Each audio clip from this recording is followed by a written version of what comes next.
فقیر آپ کو دعوت دے رہا ہے، آئیے قرآن کی طرف، آئیے ہم سب مل کے ان فرقوں سے نکلنے کا راستہ تلاش کرتے ہیں، آئیے اس طریقے کی طرف، اپنا مسلک چھوڑو مت، دوسروں کا مسلک چھیڑو مت کے اصول کو اپناتے ہوئے ہم منبر و محراب سے ہم واپس وہ اخوت و بھائی چارے کا، وہ تمدن و تہذیب کا، ان روایات کا، اس کلچر کو عوام کے اندر، نوجوانوں کے اندر پھر دوبارہ جو ہے ہم پیدا کرتے، ہم اپنے نوجوانوں کو گمراہی سے نکالتے۔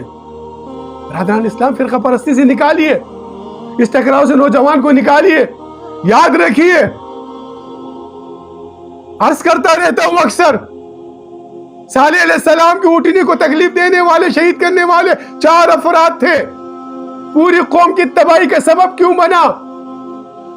خاموشی پوری قوم کی تباہی کا سبب بنا۔ یہ خاموشی بھی اللہ کے عذاب کی طرف دعوت دیتی ہے۔ یاد رکھیے، یہ جو لوگوں نے ایک نیا واقعہ شروع کیا کہ نکل جائے سیاست تو رہ جاتی ہے چنگیزی، ارے چنگیزی آئی کیوں؟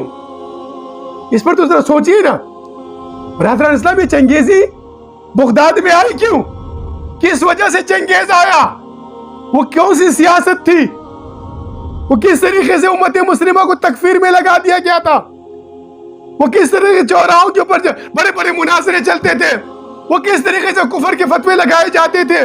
وہ کس طریقے سے ایک دوسرے کے خلاف مسلمان دست و گریبان تھے؟ یہ سیاست تھی تو چنگیزی آئی۔ تو اگر یہ سیاست ہے تو آپ پہ بھی چنگیزی آئے گی۔ نکلو اس چنگیزوں سے، اس عذاب سے نکلو، انسانوں کی مینار بننے سے۔ آپ اللہ کی طرف رجوع ہو جاؤ، اللہ کو کوئی عاجز نہیں کر سکتا۔